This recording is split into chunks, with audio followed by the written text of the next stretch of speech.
What is going on, guys? This is Daniel, and today we have two great guests on, Dean from Dean on Draft, and James Plowright from thelotterymafia.com. Dean, how you doing? I'm doing alright. How are you, Daniel?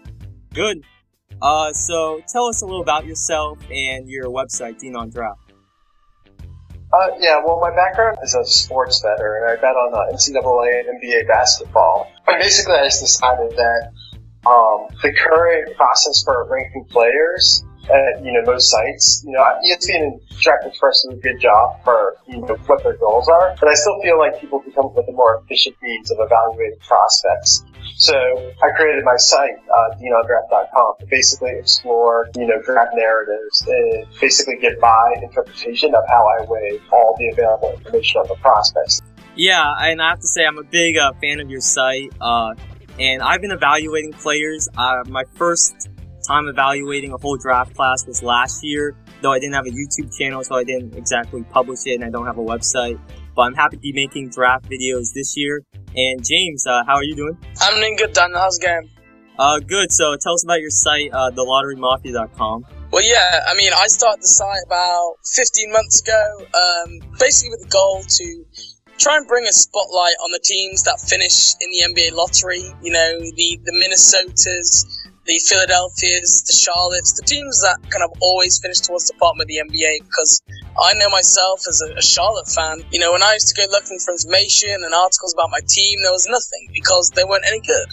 And I thought, that's not really fair on those kind of teams that suck. Just because they suck doesn't mean someone shouldn't write about them. So I kind of started my site to kind of bring a media spotlight on those teams and those players and those coaches who get forgotten about by the kind of more widespread media such as ESPN and, Fox Sports and things like that. Yeah, and I like your site, and we've been kind of in a partnership with publishing my videos, so thanks for that. And so let's get right into it.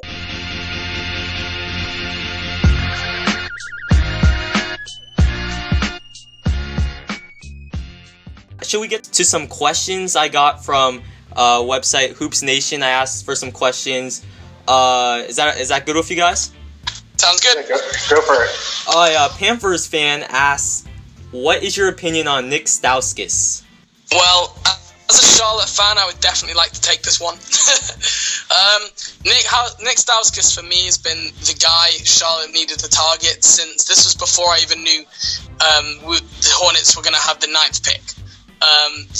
He's just ticks every single box in terms of need, and I know people say you shouldn't draft for need, but when the talent is kind of similar, like a lot of the players are at the 9th pick, and that kind of Gary Harris, McDermott, Stauskas range, I think you do look at fit. He's a tall guard, which Steve Clifford loves. Clifford always talks about how you need to, not just shooting, but size on the perimeter, so even if guys do close out, you can shoot over them. I think he's actually the best shooter in the draft. I know some people say Doug McDermott is, but I think if you look at kind of range shooting, he's the guy you want.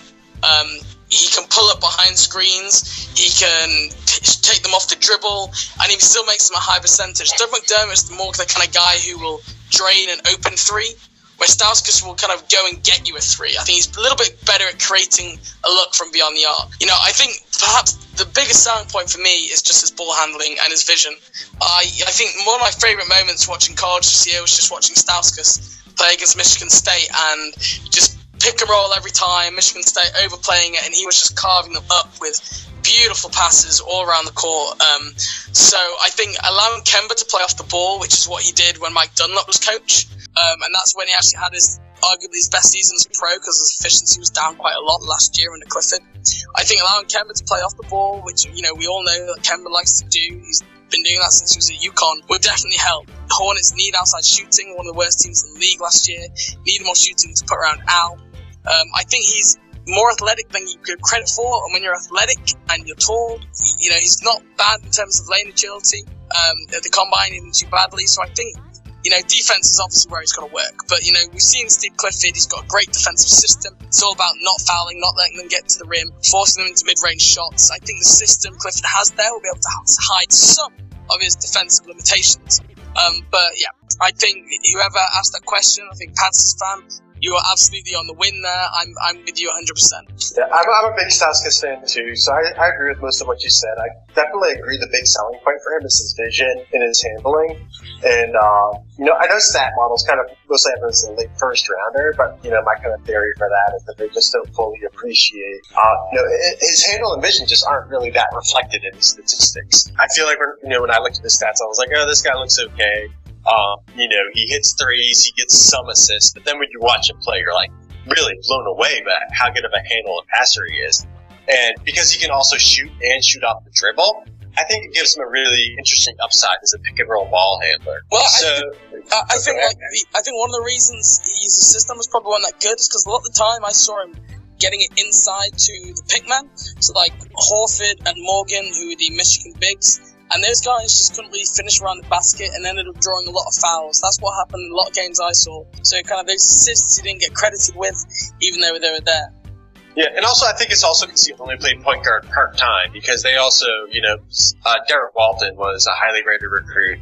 I think he ran the offense a decent bit. And, Karis LeVert could handle it. He ran the offense. For me, I just think it's just because Stauskas didn't get to handle the ball quite enough.